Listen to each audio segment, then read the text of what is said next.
नमस्कार। राम गुलाम राय online classes में एक बार पुनः आप सबका स्वागत है। इसके प्रीवियस वीडियो में हम लोगों ने पढ़ रखा था। आज हम नेक्स्ट चैप्टर आपको पढ़ाएंगे, समीकरण के बारे में बताएंगे कि समीकरण क्या होता है, इसके बारे में बताएंगे। आप लोग इससे परिचित भी हैं अच्छी तरह से, लेकिन उसके बाद भी इस पर हम चर्चा करेंगे। इस समीकरण क्या होता है,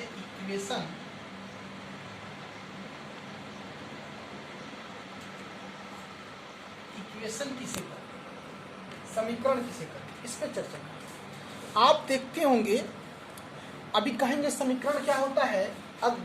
किसी भी अज्ञात राशियों के बीच जो संबंध होता है, किसी की चर की अज्ञात राशियों के बीच जो संबंध होता है, उसे हम समीकरण कहते हैं। लेकिन एक अच्छा से डिफिनीशन नहीं हमको लगता होता है। मान लीजिए अब कहा जाए एक ऐसा बीजीय व्यंजक जिसमें चर के किसी खास मान के लिए, यानी क्या किसी विशेष मान के लिए उस बीजीय व्यंजक का दायां पक्ष और बायां पक्ष दोनों ही समान हो, तो उस व्यंजक को हम क्या कहते हैं, समीकरण कहते हैं। यानी किसी खास या विशेष मान के लिए, यानी कहा जाएगा ऐसा बीजीय व्यंजक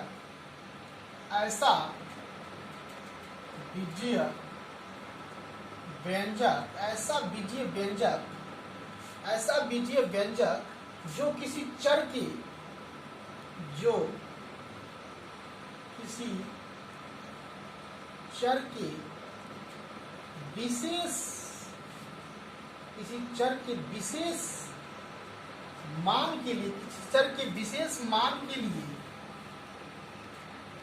विशेष मान के लिए, उस व्यंजक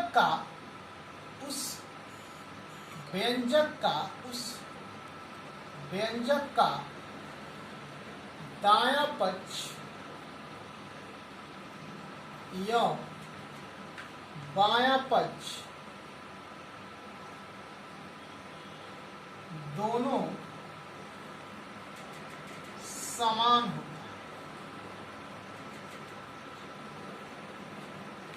है। हम कह रहे हैं ऐसा बीजीय व्यंजक जो किसी चर के विशेष मान के लिए उस व्यंजक का दायां पक्ष या बायां पक्ष दोनों ही समान होता है, उस बीजीय व्यंजक को हम समीकरण कहते हैं। कहने का मतलब ये है, हम यहाँ पे कहें x + 3 = 5, हम कह रहे हैं x + 3 बराबर। अब पहली चीज और आप जान लीजिए।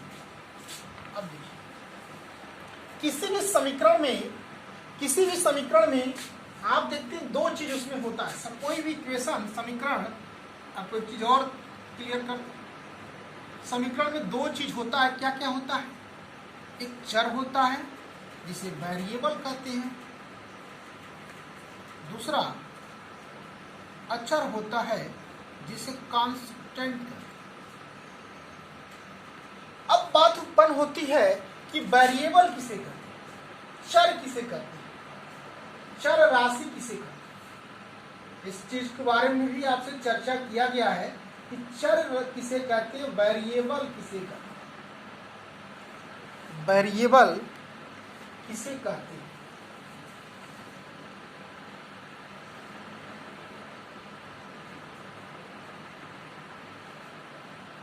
इसके बारे में जानते हैं।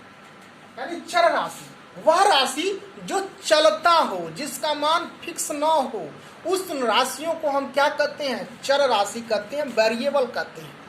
यानी इसका मान फिक्स नहीं हो। यदि हम कोई अंक लेते हैं 2, 3, 4, ये अपने आप के एकदम फिक्स मान है। इसको हम 2, 3, 4 कह सकते हैं। इसमें कोई हम 1.9 नहीं कह सकते, हम 2.12 को नहीं कह सकते। यानी इसका मान फिक्स है। यदि हम कहें x, y, z, आप कहीं भी किसी भी समीकरण में देखते हैं x का वैल्यू कुछ और आता है, कहीं कुछ और आता है, कहीं कुछ और आता है। यानी इसका मान स्थिर नहीं रहता है, इसका मान बदलता रहता है, चलता रहता है। इन राशियों को हम क्या कहेंगे, चर राशि कहेंगे। अब आती है बात आप अचर राशि किसे,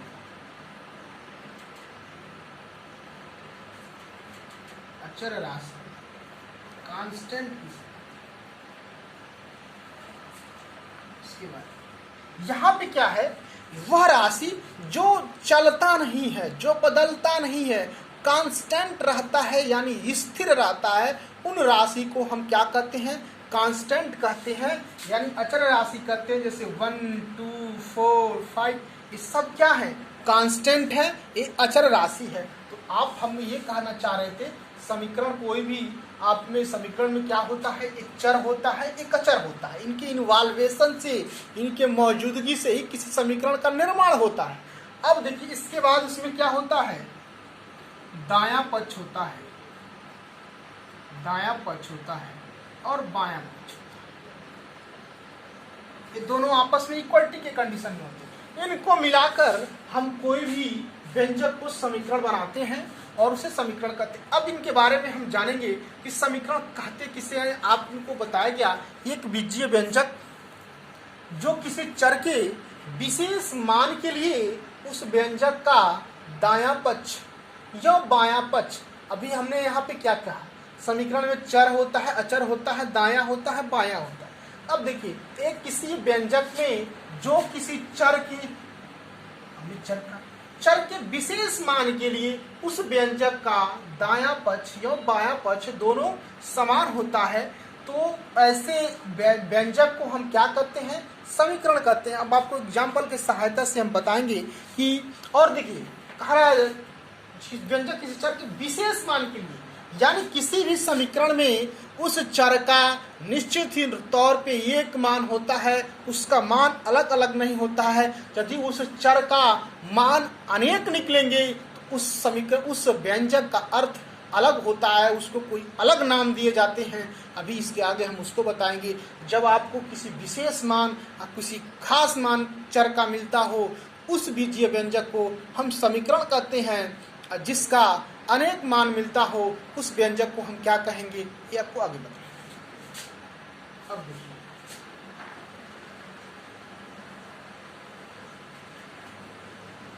मान लीजिए हमने कोई एग्जाम्पल लिया,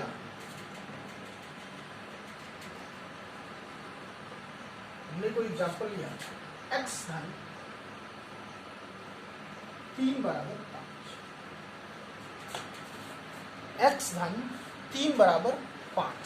अब देखिए x के बराबर हम क्या करें, इसका मान देखिए क्या होता है, x बराबर 1 रख दें, x बराबर 1 रखने पर 1 रखने पे 1 धन 3 बराबर 5, 4 बराबर नॉट इक्वल टू 5, यानी x का मान 1 नहीं होगा, x का मान 2 रखने पर, तो 2 रखेंगे तो देखेंगे कि x का मान 2 रखेंगे तो 2 धन 3 धन 5, यानी 5 बराबर 5, यानी x का कोई एक विशेष मान मिला।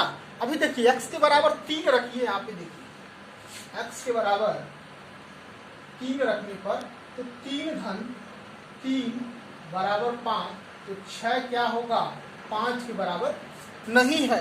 x के जगह पे 4 रखने पर हम देख रहे हैं 4 धन 3 बराबर 5, यानी 7 बराबर 5, ये आपस में बराबर नहीं है। यानी x का कौन सा मान मिला है, x का वह खास मान, x का वह विशेष मान क्या है, 2 है, यानी 2 पर ही क्या रखते हैं। अब हम एक कह सकते हैं कि x प्लस 3 बराबर 5 ये क्या है, यह एक समीकरण है, यह एक समीकरण है, क्योंकि आप भिन्न मान निकालते थे x बराबर 1 2 3 4 5 6, लेकिन x बराबर 2 पर ही इसका दायां पक्ष और इसका बायां पक्ष आपस में समान होगा, तो हम कह सकते हैं इस समीकरण में हल क्या होगा, x बराबर 2 होगा, यानी 2 पर यह समीकरण हमको संतुष्ट करता होता है।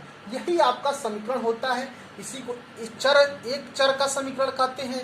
अभी इसका 2 चर का भी समीकरण आप देखेंगे। अभी आपसे कहा जाए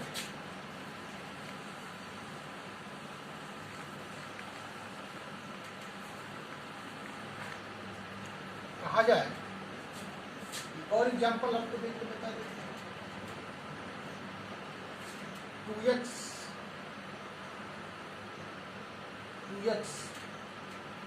प्लस 3 बराबर 7, 2x बराबर 3 बराबर 7 न करके 9 कर दीजिए, थोड़ा सा चल रहेगा तो अच्छा रहेगा। 2x + 3 बराबर 9। आप क्या करिए, फिर वही काम करिए, x बराबर वह खास मान प्राप्त कर रहे हैं, वह विशेष मान के लिए उस व्यंजक का दायां पक्ष और बायां पक्ष दोनों बराबर होना चाहिए। उस विशेष मान के लिए हम शुरू कर रहे हैं x बराबर 1 रखने का। x बराबर 1 रखने पर देख रहे हैं क्या आएगा, 2 × 1 + 3 बराबर 9, यानी क्या आ गया 5 बराबर 9 नहीं है, इक्वलिटी नहीं है, यानी x बराबर 1 नहीं होगा।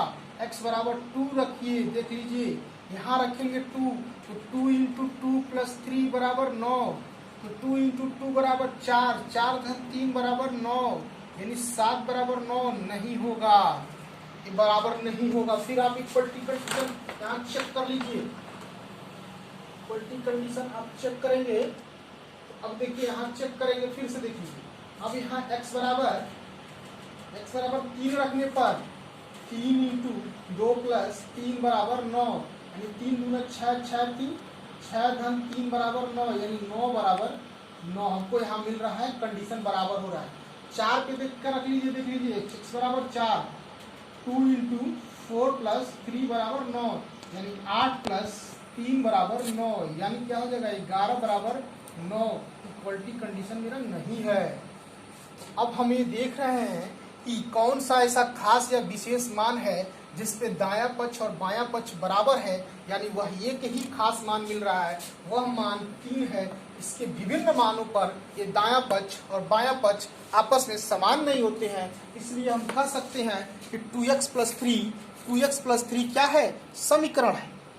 अब आपको इस तरह ये एक चर का समीकरण होता है। अभी आपके सामने कभी कभी 2 चर का भी समीकरण आपको देखते हैं, 2 चर, 3 चर, 4 चर, इस तरह से चलता है। अब कह सकते हैं, मान लीजिए कोई है x + y बराबर 4, ये 2 वेरिएबल हैं, इसमें 2 चर राशि हैं, यानी ये 2 चर का समीकरण है, कहा जाए x + y + z बराबर 2, ये 3 चर का समीकरण है। इन सब चीजों को हमको आपको बताया गया समीकरण का। मुझे अब लगता है कि आप समीकरण के बारे में जानते होंगे, इस समीकरण कहते किसे हैं। तो आपको हमने बताया, एक बीजीय व्यंजक जो किसी चर की विशेष मान के लिए उस व्यंजक का दायां पक्ष या बायां पक्ष दोनों ही समान होता हो, उसे हम क्या कहेंगे, समीकरण कहेंगे। समीकरण में 2 चीज होता है, चर होता है, अचर होता है। चर राशि किसे कहते हैं, वह राशि जिसका मान फिक्स ना हो, वह चलता रहता हो।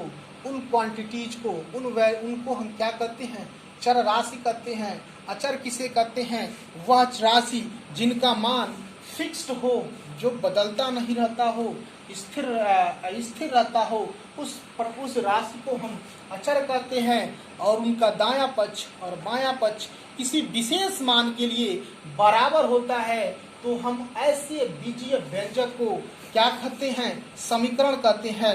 ये समीकरण आपका एक चर का भी समीकरण होता है, 2 चर का भी समीकरण होता है, 3 चर का भी समीकरण होता है, ऐसे चलता रहता है। तो इनको हम, यही हमारा समीकरण होता है। अब इन समीकरण के हल के बारे में हम नेक्स्ट चैप्टर में पढ़ेंगे कि समीकरण को कैसे हल करते हैं। अब इस पे एक चीज और बचता है, सर्वसमीका, इसी का कम्प्लीमेंट्री है सर्वसमीका। इसके बारे में आपको हम अगले चैप्टर में नेक्स्ट वीडियो में बताएंगे कि सर्वसमीका क्या होता है, आइडेंटिटी क्या होता है। वहाँ पर हम एक विशेष मान की चर्चा कर रहे थे, वहाँ पर अनेक मान पर चर्चा करेंगे किसी भी बीजीय व्यंजक में, वह आपका सर्वसमीका होगा। इसके लिए नेक्स्ट वीडियो में, तब तक के लिए धन्यवाद, नमस्कार, ओके।